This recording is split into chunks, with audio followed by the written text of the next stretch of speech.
بسم الله الرحمن الرحيم. الحمد لله الذي جل وعلا، وصلوات العطرة على خاتم الأنبياء وعلى آله وأصحابه شموس الفضل وأعلام الهدى. اللهم صل على روح محمد في الأرواح، وعلى جسده في الأجساد، وعلى قبره في القبور.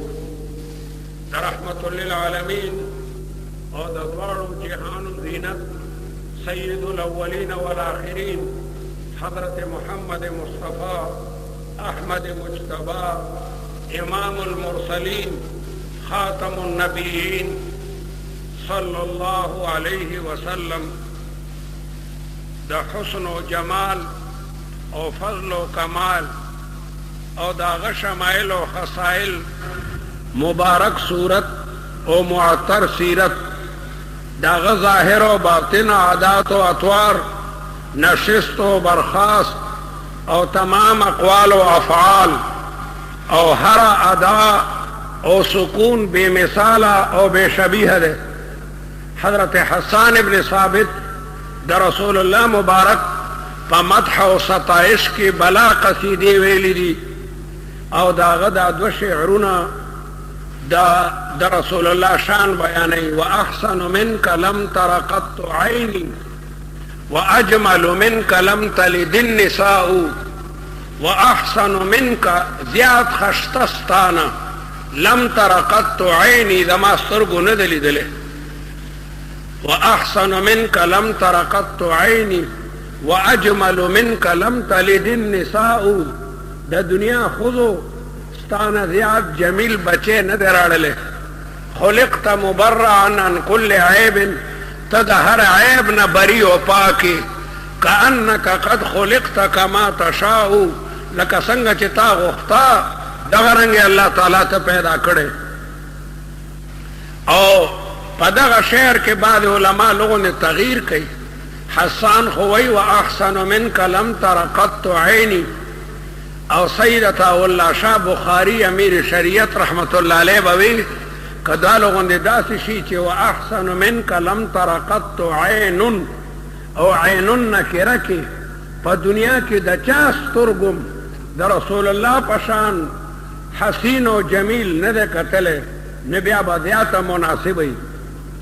ام المومنین حضرت عائشہ رضی اللہ تعالیٰ عنہ فرمائی فلو سمعو فی مصر اوصاف خده کد مصر خلق دا رسول اللہ دا ننگو او دا رسول اللہ دا مخ دا حسن او دا کمال خبر واوری دی لما بدلو فی صوم یوسف من نقدی نو دا یوسف علیہ السلام دا اغشتو دا پارا باغی بیا نقدی پیسے نور کولے.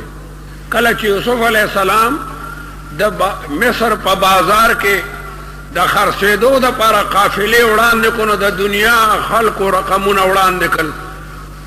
لواحی زلیخا لو رائن جبینہو کم خودو چی زلیخا ملامت کولا چی تا دا سنا دے با حرکت کڑے دے سرد دینا چی گورنر دے خاون دے او تا مطالبہ دا حضرت یونس نو کا ناغا ملامت کون کی دا زلیخی که دا یوسف علیہ السلام مبارک جبین و تندیلی دلوے لا آثرن بالقطع القلوب علی الایدی دلا سنو دا پریکولو پذیبا غیخ پلوڑونا پریکڑیو اخو وقطان ایدیہن. نو رسول اللہ مبارک دا تمام محاسنو او دا تمام مناقب و مجموعہ دا حسن یوسف دم عیسیٰ ید بیضا داری آنچی خوبا ہم دارند تو تنہا داری. تو ہے مجموع خوبی سرا تو ہے مجموع خوبیو سراپائے جمال کون سی تیری ادا دل کی طلبگار نہیں. دا رسول اللہ ہر حرکت ہر سکون او ہر جانب دا حیات و دا مبارک زندگی دا خلق و دا پارا نمونہ دا لقد کان لکم فی رسول اللہ اسوۃ حسنہ. دا کم ذات اقدس پشان کی چی خلاق العلیم رب العالمین جل جلالہ پخپل ابدی سرمدی کتاب کی دا ورفعنا لک ذکرک درخشندہ تاج د په مبارک سر ایښی دی او د انک لعلی خلق عظیم تابنده خلعت وربخلی دی د هغه د محاسن و محامدو او کمالات و فضایلو بس حد و حساب سو کوکړی شي د حسن و جمال خالق و مالک پروردگار دته د تمام عالم او هغه محاسن ورکړیو د پیغمبرانو سابقینو څومره کمالات چې هغه بدرجه اتم دغه محمد مصطفی صلی الله علیه وسلم کې موجودو رب العالمین تمام دنیا ته قلیل وای الله تعالی وای قل متاع الدنیا قلیل اے زما خوږه پیغمبره تو وایا د خلکو ته چې دا تمام سامان دنیا قلیل له دنیا د آسمانونو او ځمکو سره د شرق او غرب او شمال او جنوب او سره دغه فضاګانو نه دیته دنیا وای دا آسمانی دنیا دا د ځمکې دنیا دیته دنیا وای او الله تعالی دې ټولي دنیا ته قلیل ویل دي قل متاع الدنیا قلیل اور رب العالمین آقائے دو جہان و رحمت کون و مکان تا انک لعلی خلق عظیم ویلی دی اللہ تعالی چی اوسیستا عظیم ہوئی دا غید عظمتنو انتہا بنی اللہ تعالی ورطا انک لعلی خلق عظیم ویلی دی اللہ تعالی خو خلاق تے اگا دا خپل مخلوق اگا انتہائی کمالات وینی نو رب العالمین رسول اللہ مبارک سید الاولین والآخرین گردولو او دته د مقام محمود او د شفاعت کبرا اغا عظیم منصب نصیب کړلو د حوض کوثر د تقسیم اغا لوی نعمت رب العالمین نبی کریم صلی الله علیه وسلم تسپارل دي نو د دې عظیم او د دې کریم او دا عظیم الشان معلم دا تعلیم بسمر لوی اثری رسول اللہ فرمائی انما بعثت معلما رسول اللہ مبارک فرمائی انما بعثت لاتمم مکارم الاخلاق زدید پر لګل شوی ما چې د خلقو هغه مکارم اخلاق چې کوم دنو مکمل کم د عظمتونو د امانتونو خاوند الله جل جلاله د تقدس اغلوړ مقام دی عظیم پیغمبر ته ورکړی دی چې د قریشي قوم لولوی سردارانو د پیغام طلبیک وي رسول الله مبارک تنه تنها د الله پیغام د مکی خلکو ته وړاندې کو خلکو ته وی چې ایها الناس قولوا لا اله الا الله محمد رسول الله دا د کفر او د شرک اگا توری تیری وی چې د خانه کعبه د مبارک او دا غلوی عظیم بیت نه چار چاپیره 300 بوتانو دریدلیو په داسې تورو تیرو کې رسول الله مبارک د توحید رڼا خلکو ته وړاندې کا او کافران مخالف شو لیکن د رسول الله د مبارکو تعلیماتو اثر داو چې د قریش لولي سرداران یکه بعد دیگره د په دعوت باندې لبیک وینکو شو ابو بکر صدیق رضی الله تعالی عنہ چې د قوم یو لوی مشر دی حضرت طلحه حضرت زبیر عثمان ابن عفان سعد ابن ابي وقاص عبد الرحمن ابن عوف غوندې غټو سردارانو د په وینا خپل ځانونه سخت قربانوں تا اذیتن تا وړاندې کړ دا کم مقناطیسی جوهرو چې د جاهلیت جبار عمر ابن الخطاب چې د خپل کوره د دې عظیم پیغمبر د مبارک سر د پریکولو د پاره راوته لیکن چې د خپل خور کور ته ورځي او د قران مجید یو سو آیاتونه اوري دا غړ دنیا بدلیږي اور علی رسول اللہ پا قدمونو کے سرک دی او دا لا الہ الا اللہ محمد رسول اللہ کلمہ ہوئی کما توره چې د ځان سره د دې لپاره راغشتي وه چې په دې به د رسول الله مبارک سر پرې کوم بیا په هغه توره د مکې د مشرکانو سرونه قلمونه هغه شروع کړل سر د کافرانو قلب دا کم یو انقلاب حالانکہ رسول اللہ قدم پا قدم کافرانو تاوئی انی لا املکو لنفسی نفعا ولا ضرا، او آغیتم وی چی لا املکو لکم نفعا ولا ضرا، غطا استا دا لغن دا نفع او دا لغن دا ضررم مالک نیم. او پا دی پیغمبر باندې اسلام راڑل دا کافرانو اذیتونو مصیبتونو تزان وړاندې کولو.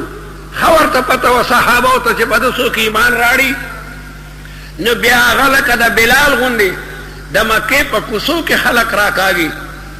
ظالم که ډېر ظالم شي سپي ته پخپو کې پړی الا اچوي چې هغه مردار شي، لیکن د مکې بدقسمتو ظالمانو د رسول الله ملګرو ته صرف په دې وجه چې هغوی د لا اله الا الله محمد رسول الله کلمه وي وما نقموا منهم الا ان یؤمنوا بالله العزیز الحمید. بلال ته داسې د هغه ملګرو ته به خپو کې پړي واچول او د هغه هغه مبارک جسمونه د مکې په سنګلا خزمکه کې به راښکل. لیکن دې ټولو اذیتونو تکلیفونو او نازیبا حرکتونو او دا غی وحشیتونو بربریتونو صحابه یو ذرم د دې پاک عقیدې نه دی خوا نکل.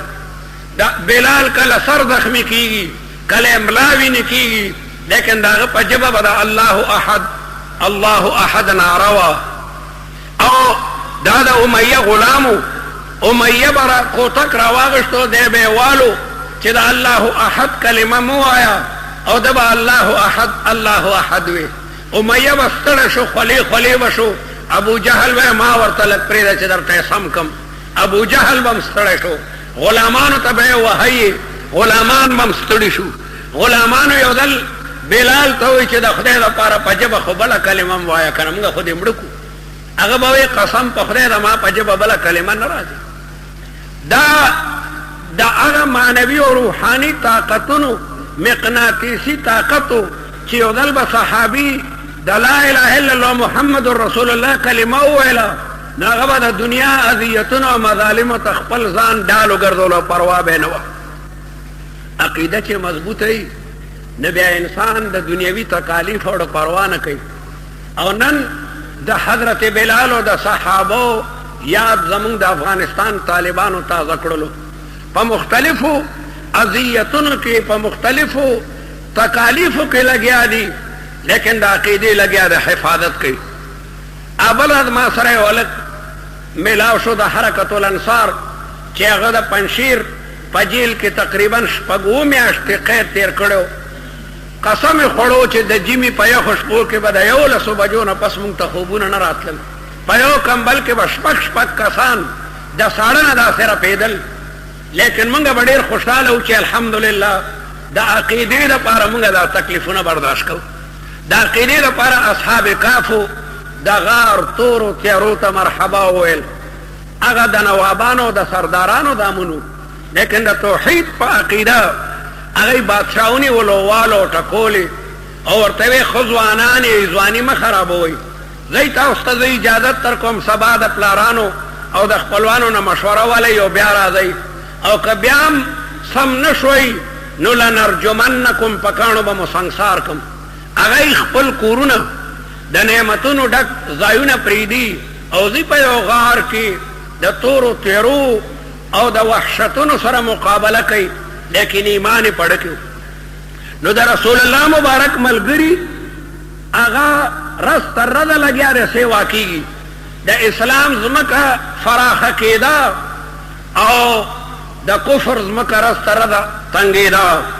نو د دې پیغمبر هغه روحاني او معنوي کششونو اسلام په تمامه دنیا کې خور کړلو. صحابه ګډ ګډ ته ورالل او د دې نبی کریم صلی الله علیه وسلم پیغامات شرق و غرب ته چې کوم دانو رسولو فشرق حتی لیس للشرق مشرق وغرب حتی لیس للغرب مغرب. صحابه د کونو د دې جهانونو هغه انتهایی اطرافو ته رسېدل، چین ته لاړل، مراکش ته لاړل، کم ځایونو ته ورالل.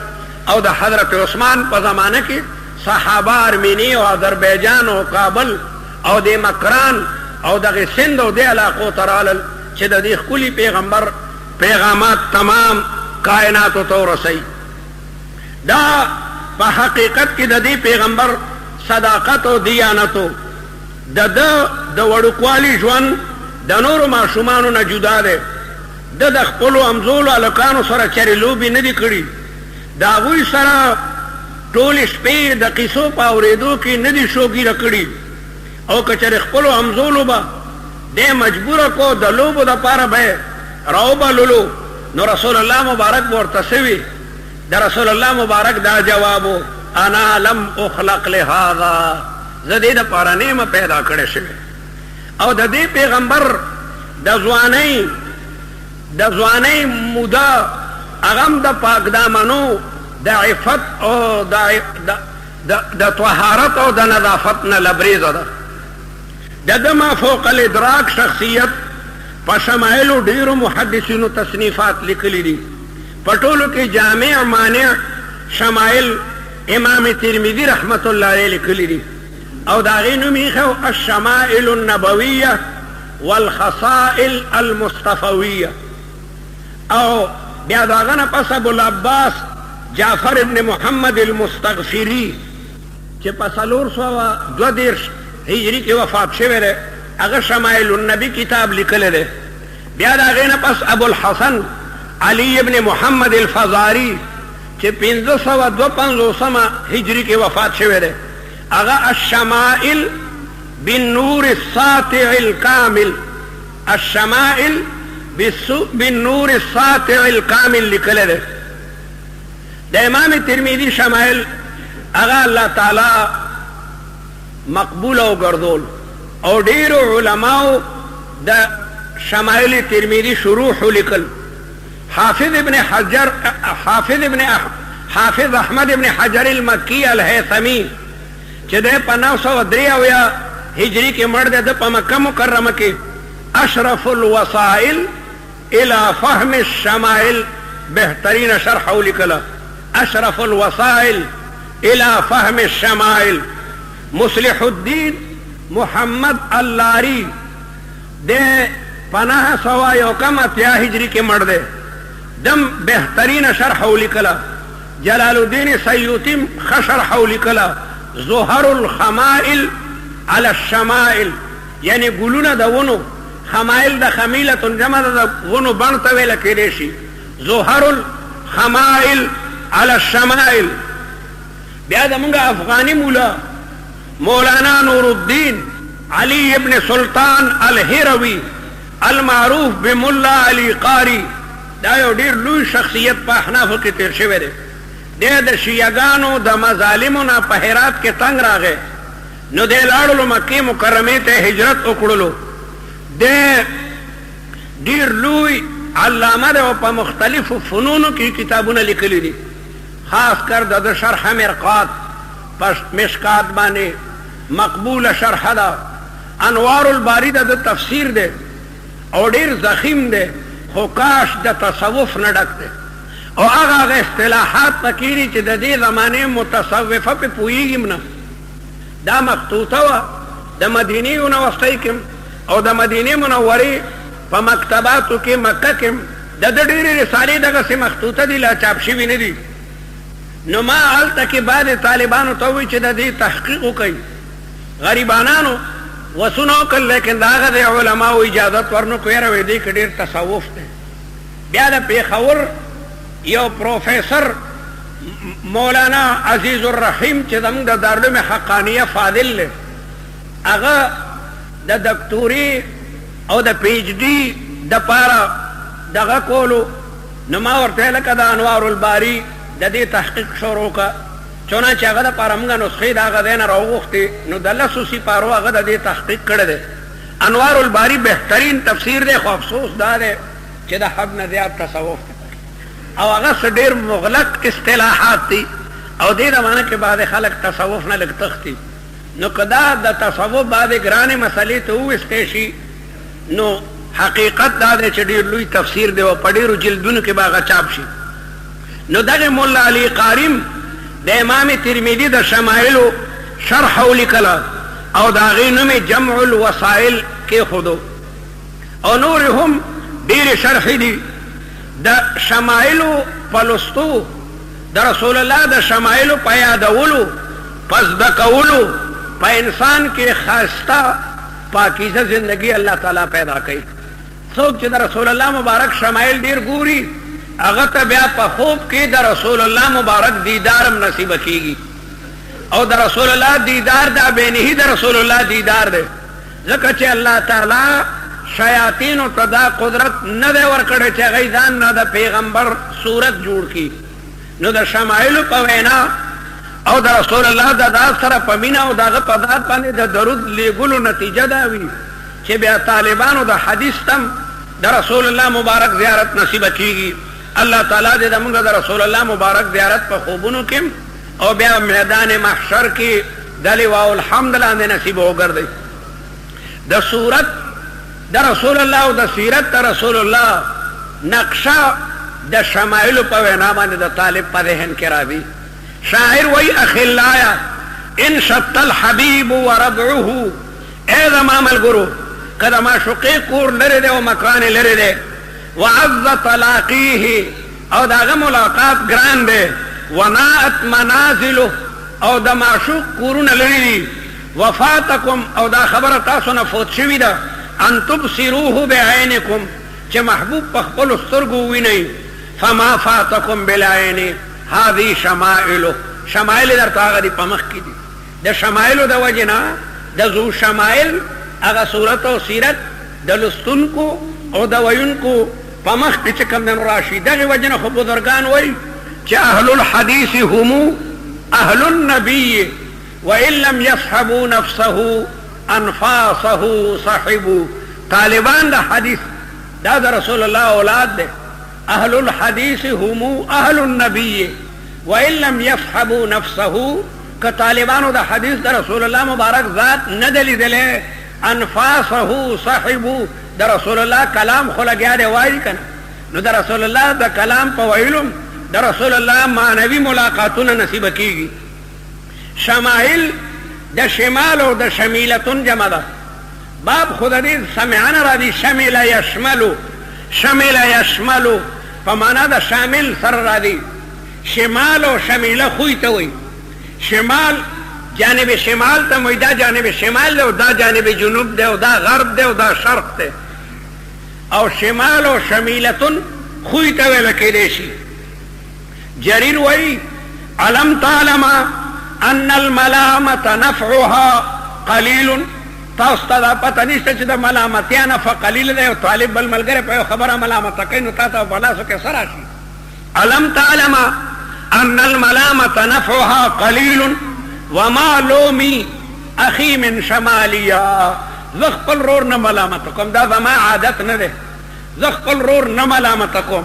عرب وی لیس من شمالی ان اعمل بشمالی، لیس من شمالی دا زما خوی نه دی چې زه کارونه په کیڼ لاس باندې کومه. ښی لاس د ښو کارونو دپاره دی. او خو جاهلي چې خوراک په کیڼ لاس کوي او به په کیڼ لاس کي، دا بعضې انګریزي خوانان د آدابو د خوراک نه خبر نه وي نو په کیڼ لاس باندې ډوډۍ خوري، په کیڼ لاس باندې اوبه څښي. نو عرب وایي لیس من شمالي ان اعمل بشمالي. سنت تجنیس ته پکې سنت تجنیس دې ته وایي چې د یو جنس نه دوه ټکي راغلي وي او معنی یې بیله بیله. شمال خوی ته هم وایي او شمال کیڼ لاس ته هم وایي، دې ته سنت تجنیس وایي. لکه چراغم تو باشی چراغم بود مرابر چراغم چراغم بود، ټکي پکې یو شان راغلي لیکن معنی یې بیله ده. چراغم تو باشي معشوقې ته وایي چې ته زما ډیوه او زما سره ناست یې او ستا د مخ رڼا دې وینم. چراغم بود زه به غم ولې کوم بیا، ما سره چې زما چراغ ده نو غم به سي. او مرابر چراغم چراغم بود، دې ته سنت تجنیس وایي. لکه یو شاعر وایي یہاں رکھی تھی وہ پونچھی کوئی کمبخت آ پونچھی، پہن کر پونچھ میں پونچھی خدا جانے کہاں پونچھی. پنځه ځله ټکي راغلی او معنی یې جدا ده. یو ښځه وایي ما دلته د لاسو کړی ایښي وه، پونچي د لاسو کړۍ ته وایي، بنګړي ته وایي. یہاں رکھی تھی وہ پونچھی کوئی کمبخت آ پونچھی، څوک لاجره ښځه راله پہن کر پونچھ میں پونچھی، په خپل لاسو کې زما کړه واچولو خدا جانے کہاں پونچھی، چېرته به رسېدلي کړی رانه پټک. دې ته سنت تجنیس وایي. نو عرب وایي لیس من شمالي ان اعمل بشمالی، دا زما عادت نه ده چې په کیڼ لاس باندې کار کومه. مشمول هغه سړي ته وایي چې حسن الاخلاقي. شمال بعد شمال ته وایي، لکه پښتانه وایي شمال چلیږي. کم بات چې د شمال نه راځي نو ته شمال او شمال هم وایي. فتوضح فالمقراط لم يغفر اسمها لما نسجتها من جنوب وشمال. شمائل ترمذی په دې کې حذف د مضاف ته، اصل کې ده حذف د مضاف نه پکې شوی ده. شمائل النبي صلی الله علیه وسلم للترمذی، شمائل د ترمذی یعنی شمائل د رسول الله چې امام ترمذی لیکلي دي. په دې کتاب کې د امام ترمذی شمائل نه بیانېږي، په دې کتاب کې د رسول الله مبارک شمائل بیانېږي، لیکن دا کتاب امام ترمذی لیکلی دی. نو تقدیر د عبارت دا رنګ دی شمائل النبی للامام الترمذی. شمائلم د حدیث یو قسم دی. نو کم تعریف چې د حدیث وو، کم موضوع چې د حدیث وو، کم غرض چې د حدیث وو، هغه د شمائلم دی. الحمدلله وسلام على عباده الذين اصطفى. بسم الله الرحمن الرحیم راڑا اقتداء بالکتاب. دا قرآن مجید ابتدا کے بسم اللہ دا، جے بسم اللہ چیزیں نیست بہتر، نہادم تاج بسم اللہ برسر. اللہ تعالیٰ دا قرآن پسر، دا قرآن مجید پسر دا بسم اللہ تاج خدے.